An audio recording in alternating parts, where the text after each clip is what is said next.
The crystal throne room of Veltar Prime stretched for miles in every direction. Pillars of black stone rose into the darkness above, each one carved with the names of conquered worlds.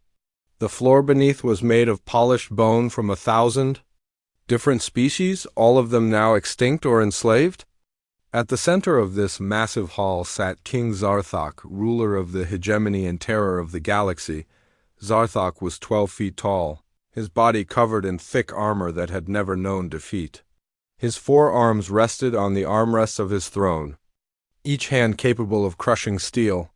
His head bore the ceremonial war crown of his people, a twisted metal circlet embedded with the eyes of fallen enemies.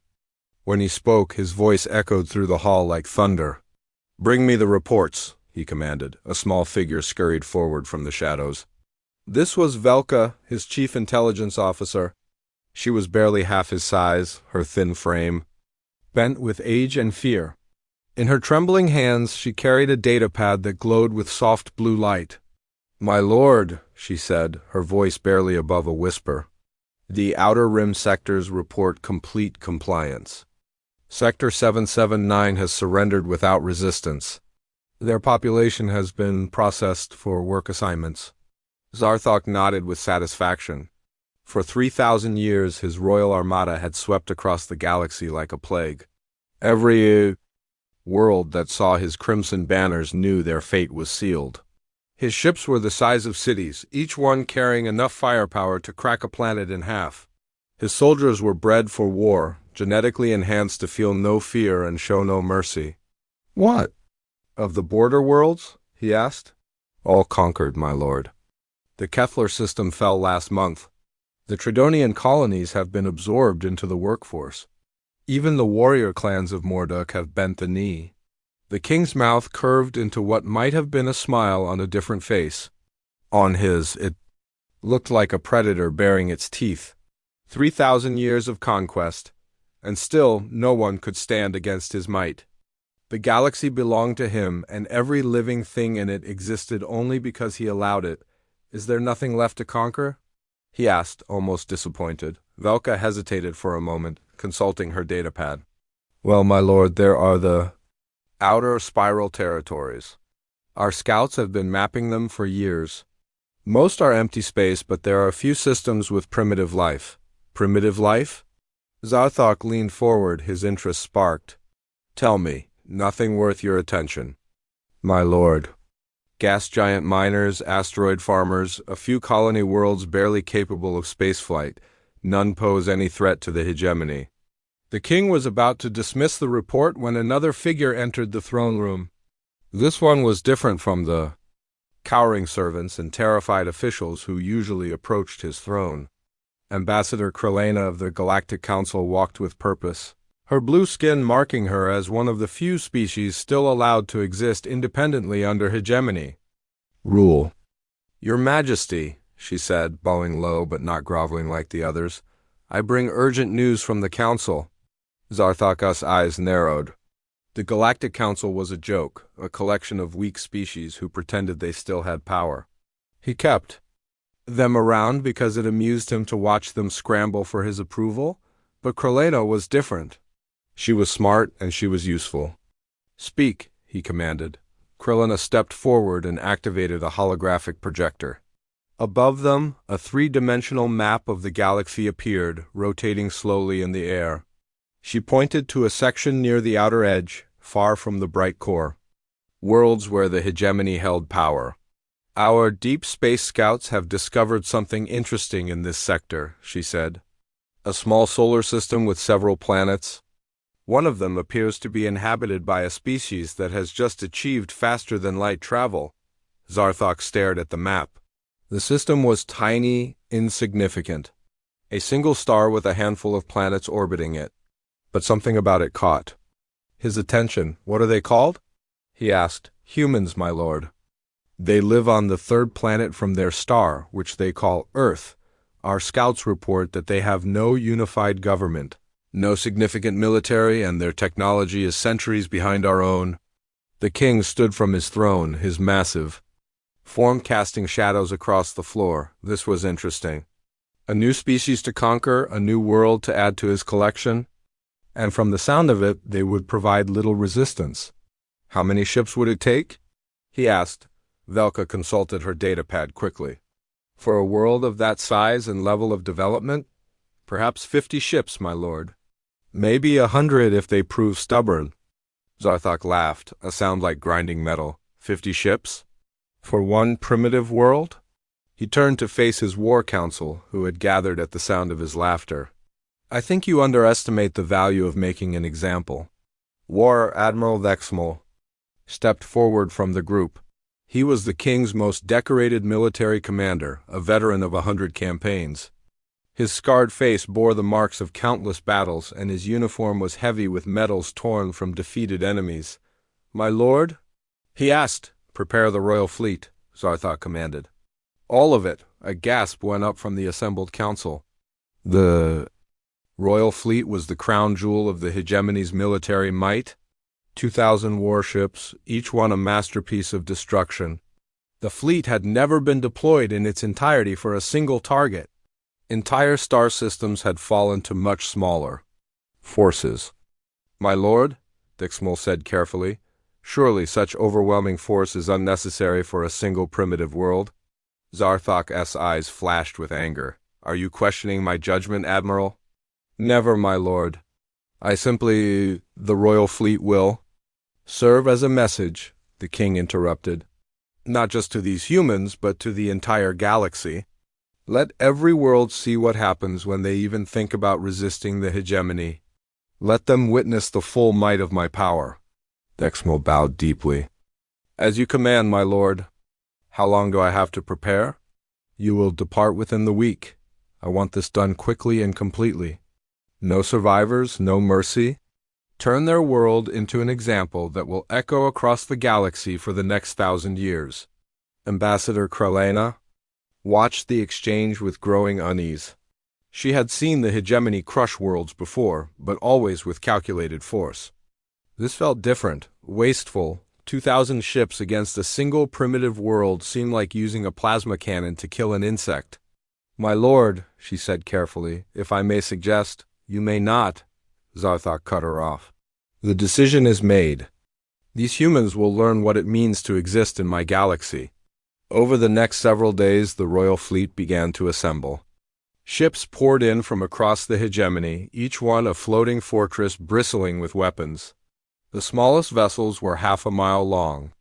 The largest, including Vexmal's flagship, the Crimson Death, stretched for nearly 10 miles from bow to stern. The sight of the fleet gathering sent ripples of fear across the galaxy. News traveled fast in civilized space, and soon every world knew that the king's full might was being unleashed against some unknown target. Old enemies of the hegemony trembled, wondering if they had somehow offended the king. Allied worlds sent tribute, hoping to avoid whatever fate awaited the fleet's target. War Admiral Vexmal stood on the bridge of his flagship, watching the final preparations. Around him, his officers worked with efficient precision. They had done this dance 1,000 times before, but never on this scale. The admiral himself felt a strange mixture of excitement and concern. The excitement came from commanding such overwhelming force. The royal fleet was a weapon that could crack planets and boil oceans. Under his command, it would sweep away any resistance like a tidal wave. The humans would never know what hit them. The concern came from the waste of it all. Intelligence. Reports suggested that Earth was barely worth conquering. A single inhabited world with primitive technology and no unified defense. His smallest battle group could have handled the conquest easily.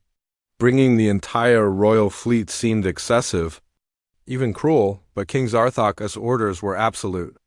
The admiral had not survived this long by questioning his ruler's commands. If the king wanted to make an example of these humans, then an example they would become. Admiral, his tactical officer reported, the final squadron has arrived. All ships report ready for hyperspace. Vexmal nodded and activated the fleet-wide communication system. His voice echoed across 2,000 ships, reaching nearly 1 million soldiers and crew members. Warriors of the hegemony, he began. Today we embark on a glorious mission. We carry the king's wrath to a distant world that dares to exist without his permission. We go to show the galaxy that no corner of space is beyond our reach. Victory will be swift, and our enemies will be crushed beneath the weight of our might." A cheer went up across the fleet, transmitted through the communication channels. It was the sound of 1,000,000 voices raised in bloodthirsty anticipation. The crews had been chosen from the most aggressive species in the hegemony. They lived for conquest and fed on the fear of their enemies. "Prepare for hyperspace," Vexmo commanded. The massive fleet began to move as one. Space around Veltar Prime twisted and warped as 2,000 hyperspace drives activated simultaneously. One by one, the great ships vanished into the swirling vortex of faster-than-light travel, heading toward a small blue world that had no idea what was coming. King Zarthok watched from his palace as the last ship disappeared. Soon the humans would learn what it meant to draw his attention. Soon the galaxy would have a new example of his power. And soon another species would join the long list of those who had dared to exist in his domain. The die was cast. The Royal Fleet was on its way to Earth. In the depths of space, the greatest military force the galaxy had ever seen raced toward what should have been the easiest conquest in history. Behind them, they left a galaxy holding its breath. Ahead of them waited a species that would change everything they thought they knew about war. The bridge of the United Earth Defense Command Station hummed with quiet activity. Admiral Sarah Chun stood before the main display screen, watching the routine patrol reports from the outer system. At 52 years old, she had dedicated her entire life to Earth's defense, working her way up from a shuttle pilot to the commander of humanity's space forces. The morning had started like any other. Supply convoys moved between the asteroid mining stations. Research vessels collected data from the gas giants. The Mars colonies reported normal operations. Everything was peaceful in the Sol system, just as it had been for the past 20 years. Since humanity had developed faster-than-light travel, then Lieutenant Commander Park at the sensor station called out, "Admiral, I'm getting something strange on the deep space array." Chun turned toward him. Park was one of her best officers, calm and reliable. If he sounded concerned, there was a good reason. "What do you have, Commander?" Park's fingers moved across his console, bringing up a three-dimensional display of the outer system. At the very edge of the screen, small red dots appeared, dozens of them. "Hyperspace signatures, Admiral. Big ones, multiple contacts emerging at the edge of the system." Chun felt her heart rate increase. In the 20 years since humanity had joined the galactic community, they had always been the ones arriving unannounced at other systems. No one had ever come to Earth uninvited. "How many contacts?" she asked. Park's face went pale as more dots appeared on the screen. 100. "Admiral, I'm reading over 500 contacts now, and more are still arriving." The bridge fell silent except for the hum of computers and the sound of breathing. Chun stared at the display as the number of contacts continued to climb. 600, 800, 1,000. "Commander, are you certain these readings are accurate?" "Yes, Admiral. The deep space array is functioning perfectly." "These are definitely ships, and they're massive?" "The smallest ones are reading as half a mile long. The largest ... double quotes." Park paused, double-checking his instruments.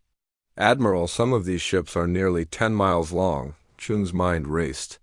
She had studied every known species in the galaxy. The largest ships she knew about belonged to the hegemony, and even their biggest vessels were only a few miles long. What kind of fleet was this? "Put me through to Defense Council Priority Channel," she ordered. Within minutes, Chun was connected to the highest levels of Earth's government. President Martinez appeared on her screen from his office in Geneva, along with Defense Secretary Williams and several other officials. "Admiral, what's the situation?" Martinez asked. "Mr. President, we have a massive alien fleet at the edge of our system. At least 1,000 ships, possibly more. They appeared without warning and without any attempt at communication." The president's face grew serious. "Any idea who they are or what they want?" "Not yet, sir. But based on the size and composition of this fleet, I don't think they're here for a friendly visit. Defense Secretary Williams leaned forward. Admiral, what are our options? Chun had been asking herself the same question. Earth Space Force consisted of 200 ships, most of them built for patrol and exploration rather than combat. Against 1,000 enemy vessels, the odds were impossible. Sir, we need to activate the Omega protocols immediately. President Martinez nodded grimly. The Omega protocols were Earth's deepest secret, a defense plan that had been in development for decades. Most people didn't even know it existed. Do it, he said. Chun turned to her communications officer. Lieutenant Torres, send out Omega code. 1 to all stations. Authentication, Sarah 77 Alpha. Torres' hands flew over his keyboard. Within seconds, signals raced out across the solar system at the speed of light. To anyone monitoring Earth's communications, it would look like routine maintenance messages to mining stations and research outposts, but they were much more than that. On Ceres, the largest asteroid in the belt between Mars and Jupiter, Administrator Jackson received the message in his private office. He had been waiting for this day for 15 years, hoping it would never come. He walked to a wall panel and placed his hand on a scanner. A hidden door slid open, revealing a room full of military equipment. This is Ceres control to all stations, he broadcast on a secure channel. Omega protocol is now active. All units, proceed to assigned positions. Across the asteroid belt, similar scenes played out. Mining platforms that had operated peacefully for years suddenly came alive with new purpose. Massive cargo containers split open to reveal weapons that had been hidden inside. Robot miners stopped their work and began assembling into formations. On Europa, one of Jupiter's moons, Dr. Kim was studying ice samples when her computer chimed with an incoming message. She read the Omega code and immediately sealed her laboratory. Moving to a hidden elevator, she descended deep beneath the moon's surface to a vast underground facility that officially didn't exist. The facility contained some of humanity's most advanced technology, including experimental weapons that pushed the boundaries of physics. Dr. Kim had spent her entire career preparing for this moment, and now it had finally arrived. Jupiter Defense Station coming online, she reported. All systems green. Back on the UEDC station, Admiral Chun watched as status reports flooded in from across the system. The Omega protocols were humanity's insurance policy, built in secret, over decades. While the galaxy saw Earth as a peaceful, barely civilized world, the truth was very different. Humanity had been listening to galactic communications since they first achieved spaceflight. They had learned about the hegemony's expansion and studied their tactics. They knew that eventually someone would come to conquer Earth, and they had prepared. Admiral, Park called out, the alien fleet is moving into the system. They're heading directly for Earth, Chun nodded. What's their estimated time of arrival? At current speed, approximately 18 hours, more than enough time, Chun said quietly. As the alien fleet moved deeper into the Sol system, War Admiral Vexmol stood on the bridge of his flagship, the Crimson Death.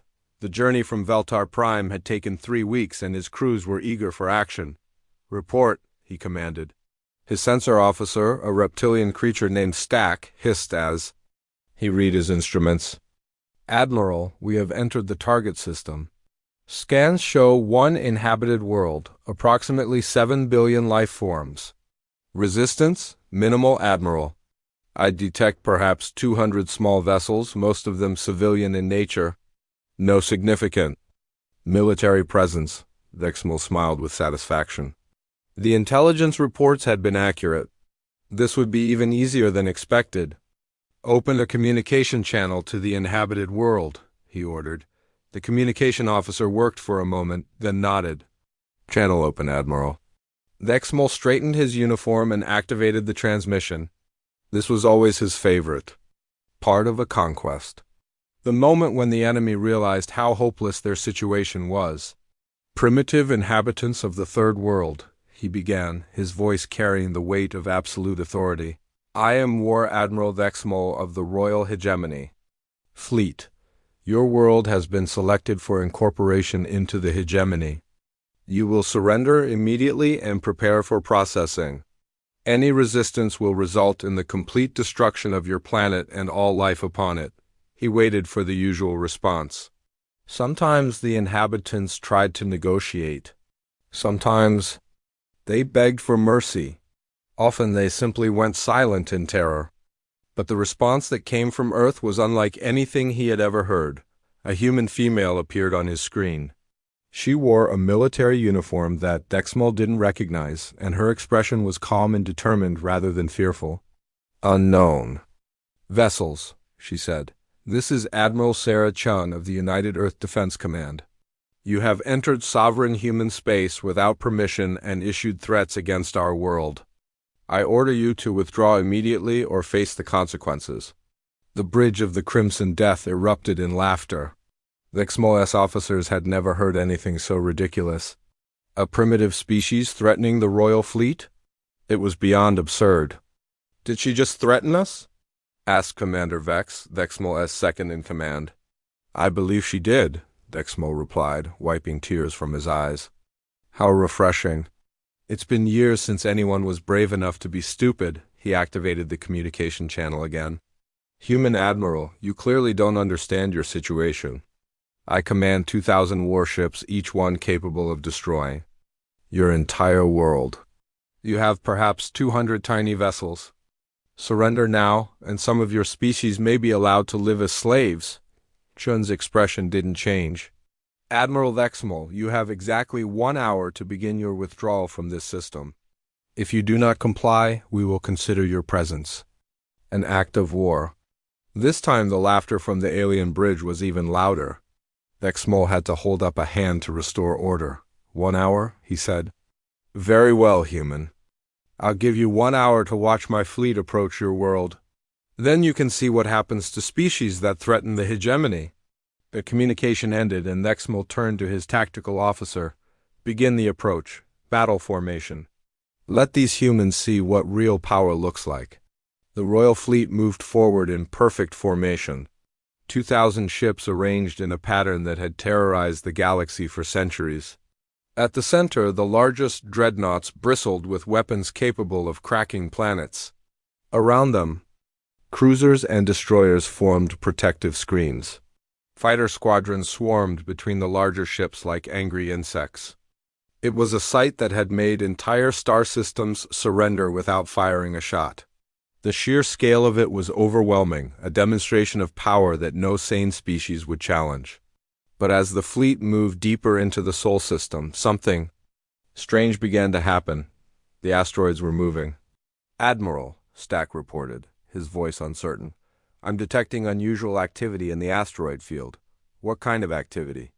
The asteroids appear to be repositioning themselves, and I'm reading massive energy signatures from several of them. Dexmal frowned. Asteroids don't reposition themselves. Check your instruments. Instruments are functioning normally, Admiral. I'm also detecting movement from the outer planets. Large objects are emerging from the gas giant atmospheres. On his tactical display, Dexmal watched as objects that had been mistaken for asteroids and space debris began to reveal their true nature. What had appeared to be a peaceful solar system was transforming before his eyes. Sir, his communication officer called out, We're receiving a transmission from the human admiral. Chun appeared on the screen again, and this time Dexmal noticed something different about her expression. She looked almost excited. Admiral Dexmal, she said, your hour is up. Since you have chosen to ignore our warning, Earth's defense systems are now active. I strongly suggest you reconsider your position. Dexmal was about to respond when alarms began sounding throughout his ship. His tactical display lit up with thousands of new contacts. The empty space around his fleet was suddenly filled with human vessels, weapons platforms, and structures that had been hidden or disguised. How many ships do they have? He demanded. Stack's voice was shaking. Admiral, I'm reading over 10,000 contacts. And they're all armed. Dexmal stared at the display in disbelief. The intelligence reports had been wrong? Completely. Catastrophically wrong. This wasn't a primitive world with minimal defenses. This was a fortress system that had been disguised to look helpless. "Admiral Chun," he said into the communication channel, his voice no longer confident. "Perhaps we can discuss this situation." Chun's smile was cold as winter. "The time for discussion is over, Admiral. You came here to conquer Earth. Let's see how that works out for you." The trap was set, and the Royal Fleet was caught in the middle of it. The greatest military force in the galaxy was about to learn what happened when you threatened humanity's home. War Admiral Vexmal stared at his tactical display in growing confusion. What had been an empty solar system minutes ago was now crawling with human ships and weapons platforms. His sensors showed over 10,000 contacts and more were appearing. "Every second, this is impossible," he muttered to himself. The intelligence report said they were primitive. Commander Vex approached his position holding a datapad. "Admiral, our deep scans are revealing something disturbing. Those asteroids aren't asteroids. They're weapons platforms disguised to look like space rocks." Vexmal grabbed the datapad and studied the readings. What his sensors had initially identified as mining equipment was actually massive railgun installations. The cargo containers floating throughout the system contained hidden missile batteries. Even the space stations orbiting the outer planets were bristling with weapons that had been concealed until now. "How long have they been preparing for this?" he asked. "Unknown, Admiral. But based on the scope of these installations, it must have been decades, maybe longer." The War Admiral felt something he hadn't experienced in years: uncertainty. In his 3 centuries of military service, he had conquered hundreds of worlds. Every enemy had followed the same pattern. They saw his fleet, realized they were outmatched, and either surrendered or put up a brief, hopeless fight before being crushed. This was different. The humans had laid a trap, and his entire fleet was sitting in the middle of it. "Sir," his communication officer called out, "the humans are transmitting on multiple frequencies. It appears to be some kind of countdown." Countdown to what?" "Unknown, Admiral. But they're broadcasting it throughout the system." On Earth, Admiral Chun stood in the command center deep beneath the Rocky Mountains. The facility had been built in secret 50 years ago, designed to coordinate Earth's defense against exactly this kind of threat. Around her, dozens of officers worked at their stations, managing the most complex military operation in human history. "All stations report." "Ready," announced Commander Rodriguez, her chief of staff. "Outer system defenses are in position. Jupiter platforms are armed and targeting. Asteroid defense grid is online." Chun nodded and activated the fleet-wide communication system. Her voice would reach every human ship and station throughout the Sol system. "All units, this is Admiral Chun. Today we face the greatest threat humanity has ever known. These aliens came here expecting an easy conquest. They thought we were weak, primitive, helpless. They were wrong." She paused, looking around at the faces of her officers. These men and women had trained their entire lives for this moment. For 50 years, our predecessors prepared for this day. They studied our enemies, learned their tactics, and built defenses they never dreamed we possessed. Today we show the galaxy what happens when you threaten Earth. Today we show them that humanity will never bow to anyone. On the bridge of the Crimson Death, Vexmal listened to the human admiral's speech with growing anger. How dare these primitives speak to him with such defiance? He had destroyed civilizations far more advanced than theirs. "Enough of this," he snarled. "Prepare the planet killer. We'll show these humans what real power looks like." His weapons officer, a hulking creature with 4 arms, began working at his console. "Planet killer charging, Admiral." Target locked on their moon. Vexmal smiled coldly. The planet killer was the Royal Fleet's most feared weapon. It could punch through any shield, destroy any target. He would start by obliterating Earth's moon, showing the humans that their defiance was pointless. "Fire when ready," he commanded. The massive cannon on the front of the Crimson Death began to glow with deadly energy. Throughout the ship, power systems routed maximum energy to the weapon. In space, other ships in the fleet moved aside to give. The flagship a clear shot, but as the planet killer reached full charge, something unexpected happened. The humans struck first. Commander Sarah Kim watched from her control room deep beneath Europa's ice. Her facility, officially listed as a research station, was actually one of humanity's most advanced weapons laboratories. For 20 years, she had been developing technology that pushed the boundaries of physics. "Target the flagship," she ordered her weapons team. "Full power to the kinetic accelerator." Her chief engineer nodded and began the firing sequence. Accelerator. Charging. Projectile loaded. Mass. 10,000 kilograms. Velocity at launch. 15% light speed. The weapon that fired from Europa looked simple enough. It was just a piece of metal, shaped like a long rod, accelerated to incredible speed by magnetic fields. But when something that heavy moves that fast, it becomes one of the most destructive forces in the universe. The projectile crossed the distance between Europa and the alien flagship in seconds. To the aliens, it appeared on their sensors as a tiny blip, too small to be a threat. Their shields were designed to stop energy weapons and missiles, not solid objects moving at relativistic speeds. The kinetic round hit the crimson. Death like the fist of an angry god. The alien flagship was 10 miles long and built to withstand the firepower of entire fleets. Its shields could absorb planet-killing energy blasts. Its armor was made from the strongest materials in the galaxy. None of it mattered. The kinetic projectile punched through the ship's shields as if they weren't there. It tore through the hull like paper, vaporizing everything in its path. The impact released more energy than a nuclear bomb, turning the front third of the ship into superheated plasma.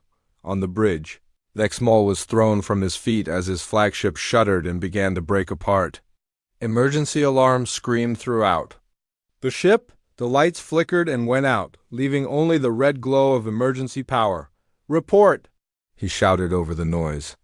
"Hull breach on decks 1 through 50. His damage control officer called out. "We've lost primary weapons, navigation, and life support in the forward sections. Casualty reports are coming in from all departments." Vexmol couldn't believe what he was hearing. The humans had just crippled his flagship with a single shot. How was that possible? But the attack on the Crimson Death was only the beginning. Throughout the asteroid belt, hundreds of weapons platforms that had been disguised as mining equipment suddenly came alive. Each one was built around a massive railgun similar to the weapon that had struck the flagship, but smaller and faster firing. The platforms had been positioned carefully over the years, placed to provide overlapping fields of fire throughout the inner system. As the alien fleet tried to regroup after the attack on their flagship, they found themselves under assault from every direction. Captain Vorth commanded one of the alien cruisers in the fleet's outer ring. His ship, the Iron Fang, was 2 miles long and armed with enough firepower to level a city. When the first kinetic rounds began flying, he wasn't worried. His shields could handle anything these primitives could throw at him. The first projectile that hit his ship proved him wrong. The round, weighing only a few hundred kilograms but moving at 10% of light speed, punched through his shields and tore a hole in his hull. The impact vaporized his weapon systems and killed half his crew in an instant. "Return fire," he ordered, but his weapons officer shook his head. "Weapons are offline, Captain. We're venting atmosphere from 12 hull breaches." Throughout the alien fleet, similar scenes played out. The humans' kinetic weapons were unlike anything the galaxy had ever seen. Most space combat involved energy weapons that could be blocked by shields. These solid projectiles hit with the force of meteors, and no shield technology could stop them. War Admiral Vexmol tried to coordinate his fleet's response from his damaged flagship, but the situation was spiraling out of control. His ships were designed to fight enemies who used conventional weapons and tactics. The humans fought like nothing he had ever encountered. "All ships, evasive maneuvers," he ordered. "Get us out of range of their weapons." But there was nowhere to run. The human weapons platforms surrounded his fleet on all sides. Every time one of his ships tried to move, it came under fire from multiple directions. Commander Jackson directing. The battle from his control center on Ceres watched the alien fleet's movements on his tactical display. The enemy was trying to break out of the trap, but they didn't understand how thoroughly they had been caught. "Target the large cruisers," he ordered his weapons teams. "Focus fire on their engines. Don't let them escape." The asteroid belt. Platforms opened fire in coordinated volleys. Hundreds of kinetic projectiles streaked through space, each one aimed at a specific target. The aliens' formation began to break apart as ship after ship was hit. But the humans weren't done yet. From the outer planets came another surprise. What the aliens had mistaken for research stations and gas mining platforms suddenly revealed their true purpose. Jupiter's massive storms had hidden an entire fleet of human warships built in secret over decades. Admiral Chen had saved the best surprise for last. While the aliens focused on the kinetic weapons platforms, her hidden fleet emerged from their concealment. These ships were different from anything else in the system. They were built specifically for this battle, designed to fight the hegemony's tactics. The lead ship was the UES Defiance, commanded by Captain Maria Santos. Her vessel was only half a mile long, tiny compared to the alien dreadnoughts, but it carried weapons that would have seemed impossible to most galactic civilizations. "All ships, engage at will," Santos ordered her fleet. "Remember your training. Hit hard, move fast, and show these invaders what happens when they threaten Earth." The human fleet struck the aliens from behind, catching them between the asteroid platforms and the new arrivals. But these ships didn't use kinetic weapons. Instead, they carried something even more devastating. Captain Santos targeted one of the alien dreadnoughts and fired her main weapon. To outside observers, nothing seemed to happen. There was no visible beam, no missile trail, no explosion. But inside the alien ship, something terrible occurred. The weapon was a gravity manipulator developed in the secret laboratories beneath Europa.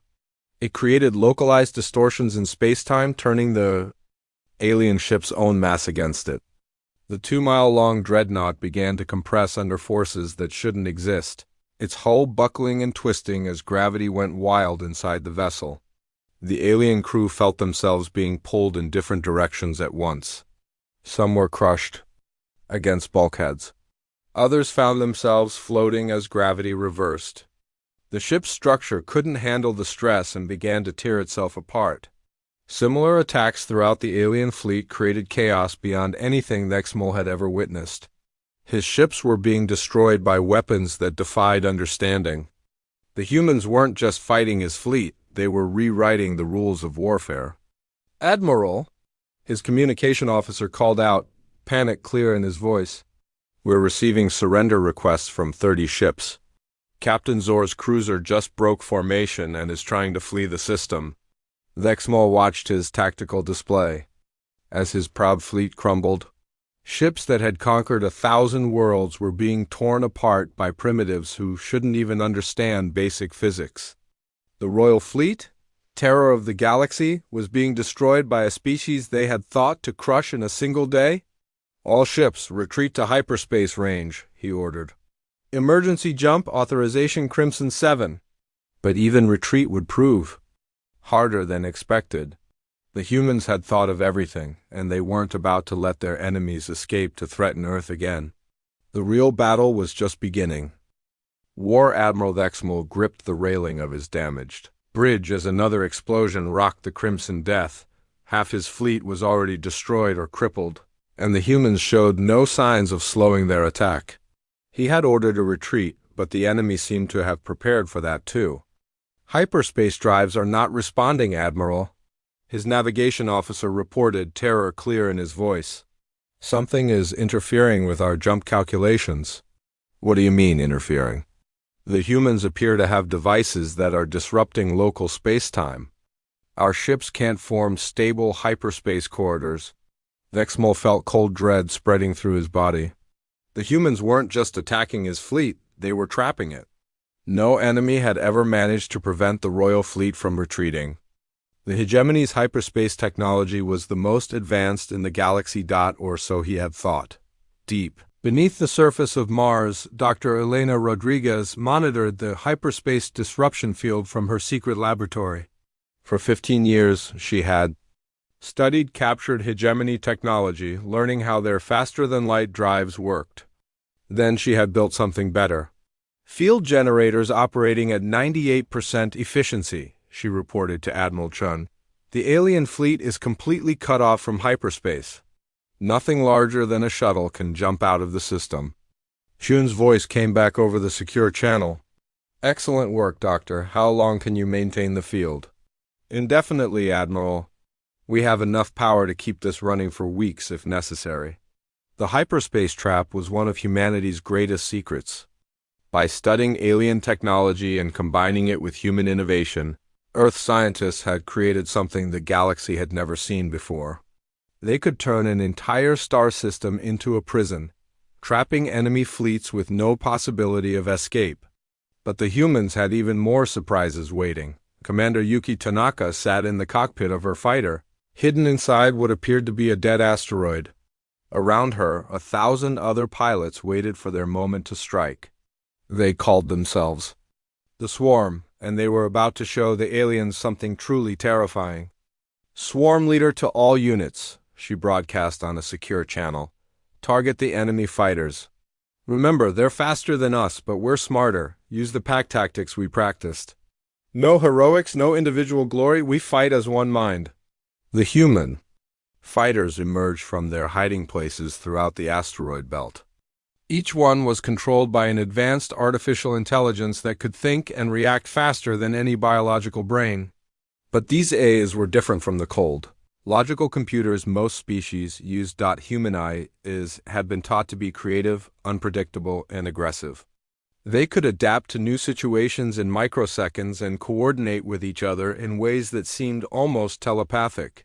When 1,000 of them worked together, they became something unprecedented in galactic warfare, the alien fighter squadrons.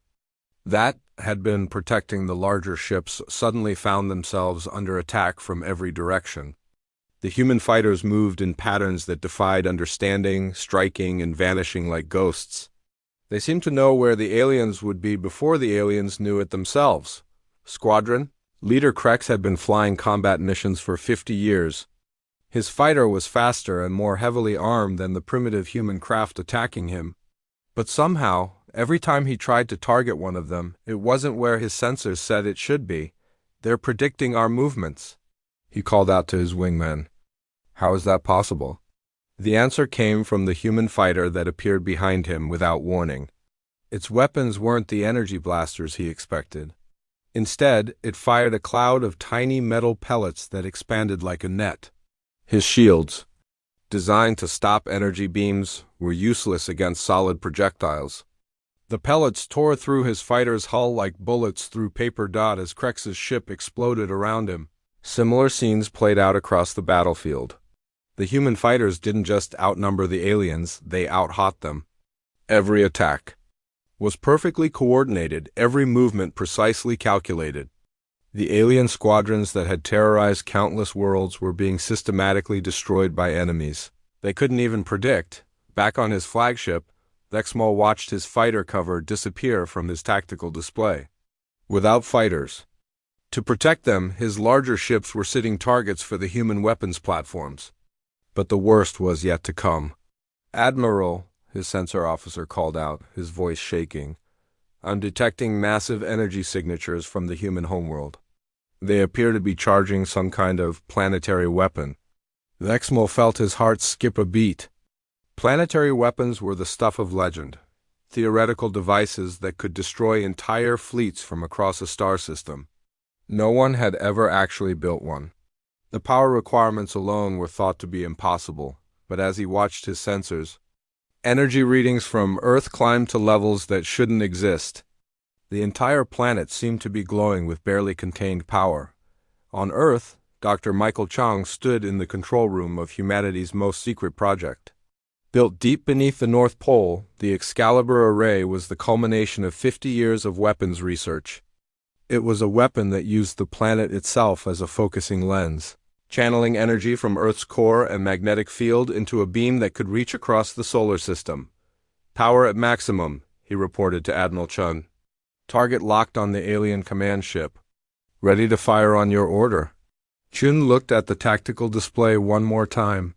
The alien fleet was trapped, surrounded, and being systematically destroyed.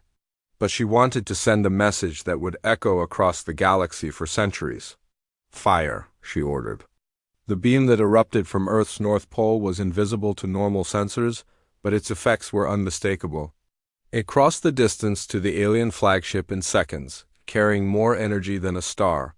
When it struck the Crimson Death's shields, they didn't just fail, they vaporized. The beam punched through the massive ship like it was made of tissue paper. Metal that could withstand the heat of a sun melted instantly. The ship's reactor, designed to power weapons capable of destroying planets, overloaded and exploded. The Crimson Death, flagship of the Royal Fleet and terror of the galaxy, simply ceased to exist. Where a 10-mile-long warship had been moments before, there was now only expanding cloud of superheated gas, but Dexmal wasn't aboard the ship when it died. In the final seconds before the beam struck, his survival instincts had kicked in. He had abandoned his flagship in an escape pod, leaving his crew to die while he fled for his life. As his pod tumbled through space, the War Admiral watched the destruction of his fleet in horror and disbelief. Ship after ship was being torn apart by weapons that shouldn't exist. The Royal Fleet, which had conquered 1,000 worlds, was being obliterated by a species that was supposed to be primitive. "This is impossible," he whispered to himself. "We studied them. They were nothing, less than nothing." But even as he spoke, the truth was becoming clear. The humans had never been primitive. They had been hiding, preparing, waiting for this exact moment. Every piece of intelligence the hegemony had gathered about Earth had been carefully crafted disinformation. Captain Santos of the UES Defiance was pursuing a group of alien cruisers that were trying to break out of the trap. Her ship's gravity weapons had already crippled 2 of them, but the third was proving stubborn. "Target their engines," she ordered her weapons officer. "I want them alive if possible. Someone needs to carry word back to their king about what happened here." The gravity beam struck the alien cruiser's rear section, crushing the engine compartments. Like an invisible fist, the ship went dead in space, its crew trapped but alive. Santos opened a communication channel to the crippled vessel. "Alien ship, this is Captain Santos of the United Earth Defense Force. Your engines are destroyed, but your life support is intact. Surrender now, and you will be treated according to the laws of war." The response came from a young alien officer whose captain had apparently been killed in the attack. "We surrender," he said, his voice filled with defeat. "Please, no more killing." Throughout the battlefield, similar surrenders were taking place. The aliens who had come to conquer Earth were now begging for mercy from the species they had planned to enslave. Admiral Chun watched the surrender reports come in from her command center. In less than 6 hours, the Royal Fleet had been reduced from 2,000 ships to fewer than 50 operational vessels. The rest were either destroyed or crippled beyond repair. "Admiral," Commander Rodriguez reported, "we're receiving a transmission from one of the alien escape pods. The sender claims to be their commanding officer." "Put him through," Chun ordered. Vexmo's battered face appeared on the main screen. His uniform was torn, his proud bearing replaced by obvious fear. "Human Admiral," he said, "I request safe passage for the survivors of my fleet. We will withdraw from your system and never return." Chun studied the alien who had come to destroy her world. "War Admiral Vexmo, I assume? The one who threatened to turn Earth into an example?" Yes, but surely you understand that I was only following orders. King Zarthok commanded this attack. I bear you no personal ill will." "Orders," Chun repeated flatly. "How many worlds have you destroyed following orders, Admiral? How many species have you enslaved or killed?" That small silence was answer enough. "Here's what's going to happen," Chun continued. "You're going to take your surviving ships and return to your king. You're going to tell him exactly what happened here. You're going to explain that Earth is under human protection, and anyone who threatens us will face the same fate as your fleet." The alien admiral nodded eagerly. "Yes, of course. We will never trouble you again." "Oh, Admiral, I think you misunderstood me," Chun said, her voice turning cold. You're not just going to leave us alone. You're going to spread the word throughout your empire that the age of conquest is over. Any world that asks for our protection will receive it. Any species that wants to be free from the hegemony need only call our name. Dexmol's face went pale. You can't be serious. King Zarthok will never accept such terms. Then King Zarthok will learn what happened to the last group that threatened humanity. We've been listening to your communications for decades, Admiral. We know about every world you've conquered, every species you've enslaved. We know where your king lives, and we know how to reach him. Jun leaned forward, her eyes burning with determination. Tell your king that Earth remembers every crime the hegemony has committed. Tell him that humanity is coming and we're bringing justice with us. As the surviving alien ships limped away from Earth, carrying news of their defeat, to the galaxy the humans began the next phase of their plan. For 50 years they had prepared to defend their world. Now they were ready to free every other world that suffered under alien oppression. The galaxy was about to learn that humanity's mercy was as dangerous as their wrath. And King Zarthok was about to discover that threatening Earth had been the greatest mistake in the history of his empire. The crystal throne room of Veltar Prime had never been so quiet.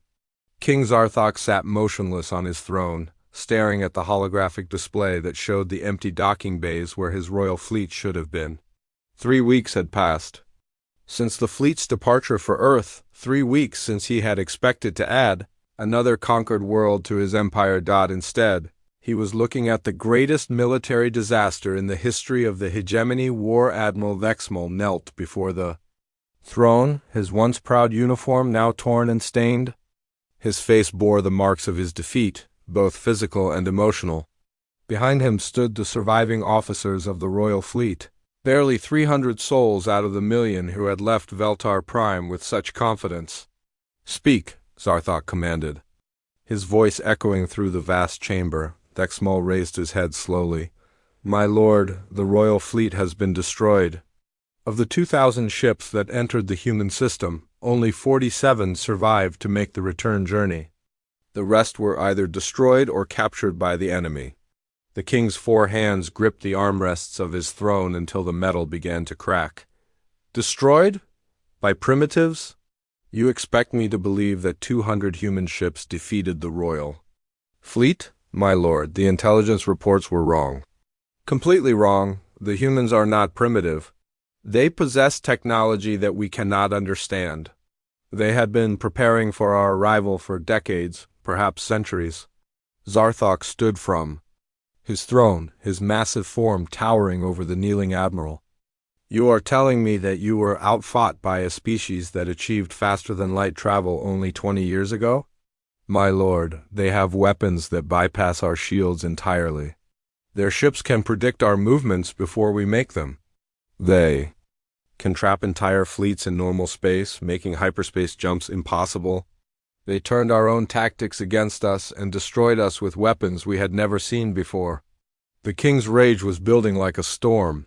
For 3,000 years, his empire had expanded without significant resistance. The royal fleet had been his instrument of conquest, the symbol of his absolute power. Now this broken admiral was telling him it had been obliterated by beings he had barely considered worthy of notice. Where are the human ships now? Zarthok demanded. Unknown, my lord. They allowed the survivors to leave their system with a message. What message? Dexmal swallowed hard before answering. They said to tell you that Earth is under human protection, that any world requesting their aid will receive it. They said the age of conquest is over. The throne room erupted in nervous murmurs from the assembled court officials. No one had ever spoken to King Zarthok with such defiance and lived to see another day. They dare to threaten me? The king roared. They dare to dictate terms to the ruler of the galaxy? My lord, Dexmal said quietly, I saw what they could do. Their smallest weapons could destroy our largest ships. They fought with a coordination and brutality that our forces could not match. If they decide to come here, then we will be ready for them, Zarthok interrupted. Assemble every ship in the Empire. Call in forces from every sector. We will crush these humans once and for all. But even as the king spoke, reports were coming in from across the hegemony that would make such a response impossible. On the distant world of Kepler-7, Governor Thane received a transmission that changed everything. The message came on a frequency that the hegemony had been monitoring for years, but had dismissed as primitive chatter. Now he realized it was something far more significant. "This is Admiral Sarah Chun of the United Earth Defense Command," the human female said from his communication screen. "We understand that your world has been under hegemony occupation for 200 years. We are offering you the chance to be free." Governor Thane stared at the screen in shock. His species, the Keplerians, had been one of the first conquered by the hegemony. Their resistance had been crushed centuries ago, their culture nearly destroyed. He had spent his entire life believing that freedom was impossible. "You destroyed the royal fleet?" he asked, hardly daring to believe it. "We did. And we're prepared to help any world that wants to throw off hegemony rule. You don't have to live in fear anymore." Within hours of the transmission, rebellions broke out across Kepler-7, the hegemony garrison, already demoralized by news of the royal fleet's destruction, found itself facing a population that suddenly believed freedom was possible. Similar scenes played out on dozens of worlds throughout the Empire. The news of the royal fleet's defeat spread faster than the hegemony could control it. Species that had been enslaved for centuries began to rise up, knowing that someone was finally strong enough to stand against their oppressors. Back on Veltar Prime, King Zarthok watched his empire begin to crumble. Reports of rebellions came. Hourly, entire sectors were declaring independence. Hegemony forces that had ruled through fear for millennia were being overwhelmed by populations that no longer feared them. "How is this possible?" he demanded of his intelligence chief, Velka. "How did one defeat lead to the collapse of everything we built?" The old creature cowered before his rage. "My lord, the Empire was held together by fear of your power. The royal fleet was the symbol of that power. With its destruction, the subject worlds no longer believe we are invincible. Then we will show them otherwise, deploy the home defense fleets, crush these rebellions." "My lord," Velka said carefully, "the home defense fleets are needed here. We have received intelligence that human ships have been detected in multiple systems throughout the Empire. They appear to be supporting the rebellions." Zarthok felt something he had never experienced before, genuine fear. The humans weren't content to simply defend their own world. They were actively hunting down his forces throughout the galaxy, and they were winning. Captain Maria Santos stood on the bridge of the UES Defiance as it dropped out of hyperspace in the Altair system. Below them, the world of New Harmony had been under hegemony rule for 50 years. Its population of peaceful farmers had been forced to produce food for the Empire's war machine. "Captain," her tactical officer reported, "I'm reading 12 hegemony ships in orbit. They appear to be loading cargo from the planet's surface." "Signal the lead ship," Santos ordered. "Standard liberation protocol." The communication came through to the hegemony cruiser Void Hunter, whose captain was overseeing the seizure of the planet's grain harvest. Captain Drex was a veteran of many such operations, used to taking what he wanted from helpless worlds. "Hegemony vessel," came the human transmission. "This is Captain Santos of the United Earth Defense Force. You are in violation of this world's sovereignty. Withdraw immediately or face the consequences." Captain Drex laughed at the presumption. One human ship against 12 hegemony vessels? It was ridiculous. "Unknown vessel, you are outnumbered 12-1. Withdraw or be destroyed." Santos' reply was calm and confident. "Captain, you have 30 seconds to begin your withdrawal. After that, we will consider you a hostile force." Drex was about to respond when his sensor officer called out in alarm. "Captain, I'm reading massive hyperspace signatures throughout the system, multiple contacts incoming." The space around New Harmony suddenly filled with human ships. Dozens of them, appearing from hyperspace with perfect coordination.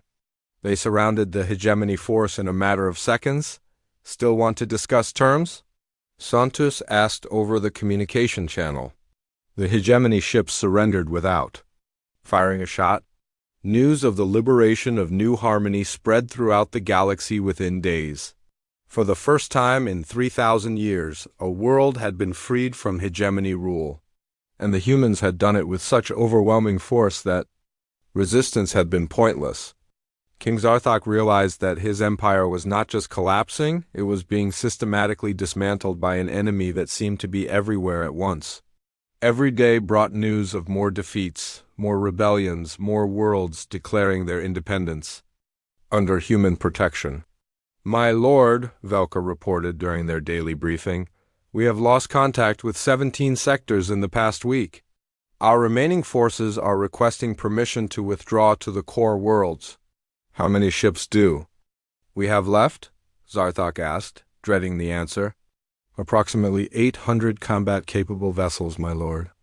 But they are scattered across the Empire, trying to contain the rebellions. 800 ships. A month ago, he had commanded over 10,000. The royal fleet alone had been 2,000 vessels strong. Now he was reduced to hiding in his home system, watching his empire burn. "My lord," his communication officer called out, "we are receiving a transmission from the humans." "They are requesting an audience with you?" Zarthok's blood ran cold. The humans were here at Veltar Prime. How had they penetrated so deeply into hegemony space without being detected? "Put them through," he commanded. Admiral Chen appeared on the main screen, her calm expression a stark contrast to the chaos in the throne room. Behind her, Zarthok could see the bridge of a human warship, filled with confident officers who showed no fear of the galaxy's former master. "King Zarthok," she said, "I am Admiral Sarah Chun of the United Earth Defense Command. We need to talk. You dare to come to my home system?" Zarthok snarled. "I should have you destroyed for this insult." Chun's expression didn't change. "You're welcome to try, Your Majesty, but I should mention that we didn't come alone." The king activated his own sensors and felt his remaining courage drain away. The space around Veltar Prime was filled with human ships, hundreds of them arranged in perfect battle formation. His home fleet, the last significant force remaining to the hegemony, was completely surrounded. "What do you want?" he asked, his voice barely above a whisper. "Unconditional surrender," Chun replied. "The dissolution of the hegemony. The immediate liberation of all remaining slave worlds. And your abdication from power. And if I refuse?" Chun gestured to something off-screen, and a tactical display appeared showing the positions of all ships in the system. The human fleet outnumbered his remaining forces by more than 10 to 1. "Then we will remove you from power by force." "Your choice, Your Majesty?" Zarthok looked around his throne room at the faces of his advisors and officials. He saw fear, defeat, and something else, relief. Even his own people were tired of the endless wars and conquests. "The hegemony has ruled the galaxy for 3,000 years, he said finally, "and brought nothing but misery to countless worlds," Chun replied. "That ends today." King Zarthok, ruler of the galaxy and terror of 1,000 worlds, slowly removed his ceremonial war crown and placed it on the floor at his feet. The symbol of 3 millennia of conquest rolled across the polished bone floor and came to rest against the base of his throne. "The hegemony surrenders," he said, his voice echoing through the vast chamber for the last time. Within days, the news spread across the galaxy. The hegemony was finished. King Zarthok had been placed under house arrest on a remote world, his empire dissolved, his fleets surrendered or destroyed.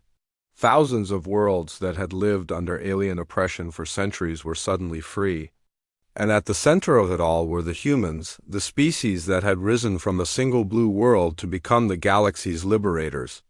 They established new trade routes, negotiated peace treaties, and helped former slave worlds rebuild their civilizations. The age of conquest was indeed over. In its place came something the galaxy had never seen before, an age of cooperation, guided by a species that believed freedom was the birthright of every sentient being. From Earth, Admiral Chun sent a final message to the galaxy, to every world, every species, every being who desires to live in peace and freedom. Know that you are not alone. Humanity stands ready to help those who cannot help themselves. The darkness is ending, the dawn has come.